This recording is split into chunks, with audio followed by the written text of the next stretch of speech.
ఆచి చికెన్ మసాలా. ఖమ్మంలో తీవ్ర ఉద్రిక్తత ఏర్పడింది. వెలుగుమట్ల బాధితుల కోసం ఆందోళన చేస్తున్న కవితను అరెస్ట్ చేశారు పోలీసులు. భూదాన్ భూముల్లో ఇళ్లు కోల్పోయిన బాధితులకు అక్కడే ఇళ్లు నిర్మించివ్వాలని డిమాండ్ చేస్తూ బాధితులతో కలిసి అంబేద్కర్ విగ్రహం ఎదుట బైఠాయించారు కల్వకుంట్ల కవిత. ప్రభుత్వానికి వ్యతిరేకంగా నినాదాలు చేశారు కవిత. 2 గంటలకు పైగా రోడ్డుపై ధర్నా చేయడంతో భారీగా ట్రాఫిక్ స్తంభించింది. జిల్లా కలెక్టర్ వచ్చి హామీ ఇచ్చే వరకు కదిలేది లేదన్నారు బాధితులు. అరెస్టులు చేస్తుండగా ఇరు వర్గాల మధ్య తీవ్ర తోపులట జరిగింది. ఈ క్రమంలో ఓ మహిళా కానిస్టేబుల్ స్పృహ తప్పి పడిపోయారు.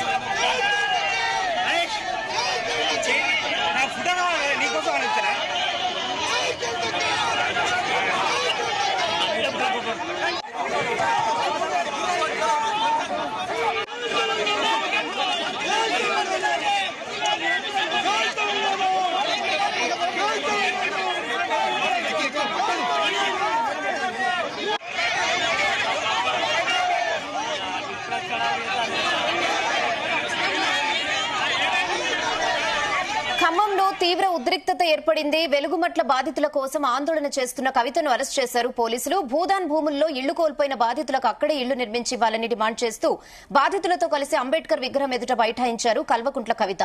ప్రభుత్వానికి వ్యతిరేకంగా నినాదాలు చేశారు కవిత. 2 గంటలకు పైగా రోడ్డుపై ధర్నా చేయడంతో భారీగా ట్రాఫిక్ స్తంభించింది.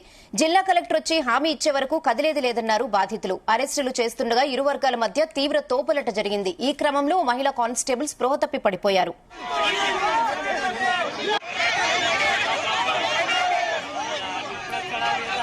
ఇదే విషయంపై మరిన్ని అప్డేట్స్ ఖమ్మం నుంచి మా ప్రతినిధి యాకేష్ అందిస్తారు. యాకేష్. గుడ్ ఈవినింగ్ రేగనే. ఖమ్మంలో భూదాన్ బాధితుల కోసం ధర్నా చేస్తున్నటువంటి జాగృతి అధ్యక్షురాలు కల్వకుంట్ల కవితను పోలీసులు అరెస్ట్ చేశారు.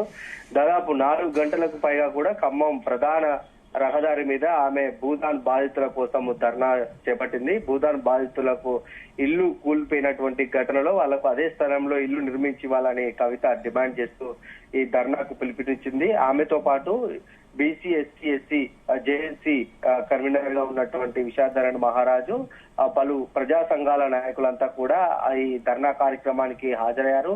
4 గంటల పాటు కూడా బాధితుల డిమాండ్ ను వినిపిస్తూ కవిత ధర్నాలో పాల్గొన్నారు. ప్రభుత్వానికి వ్యతిరేకంగా నినాదాలు చేశారు. అయితే ఆమె 4 గంటల పాటు ధర్నా చేసినా కూడా అధికార యంత్రాంగం ఎక్కడా స్పందించలేదు.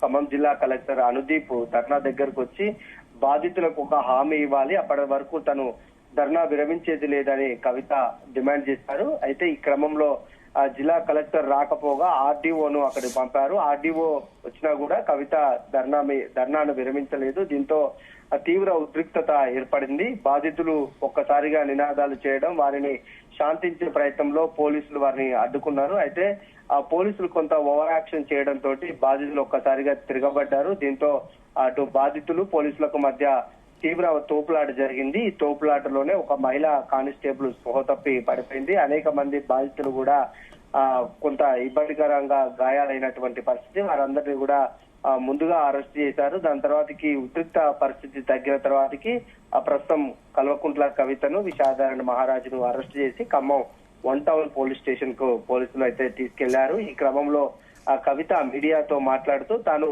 బాధితుల కోసం ఎప్పుడు అండగా ఉంటాను, ఈ పోరాటం ఇంతటితో ఆగదు, భవిష్యత్తులో వారికి న్యాయం జరగకుంటే మరొకసారి కూడా తను మళ్ళీ ఇక్కడికి వస్తానని అంటూ కూడా కవిత ఒక విజన్ చూపిస్తూ ఆమె వాహనం ఎక్కి పోలీస్ స్టేషన్ కు వెళ్లిపోయినటువంటి పరిస్థితి. అయితే ఈ క్రమంలో కొంత ఉద్రిక్త పరిస్థితి అయితే 4 గంటల పాటు కొనసాగిందని చెప్పుకోవచ్చు.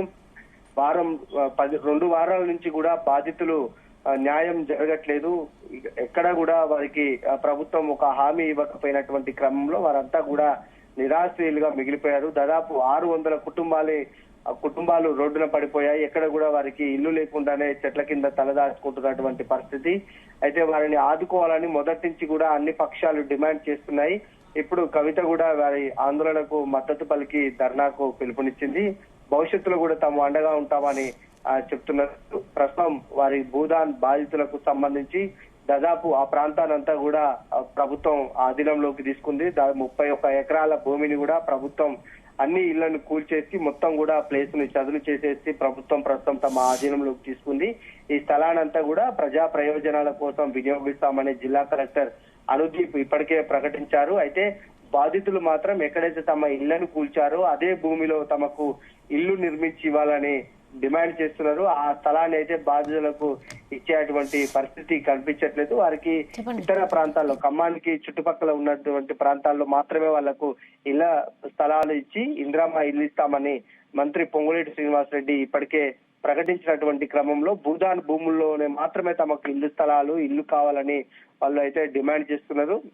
ఆ ప్రాంతంలో ఆ భూమిని ప్రజలకు పేద ప్రజలకు ఇవ్వడానికి మాత్రం ప్రభుత్వం ముందుకు రాకపోవడాన్ని పెద్ద ఎత్తున కూడా విమర్శిస్తున్నారు. భూదాన్ భూమి అంటేనే ఆ పేదల కోసం ఆ భూమిని దానం చేసినటువంటి కార్యక్రమం. అలాంటి భూమిని కూడా పేదలకు చెందకుండా ప్రభుత్వం స్వాధీనం చేసుకోవడం ఏంటనేది కూడా విమర్శలు అయితే వస్తున్నాయి. ప్రస్తుతం కవిత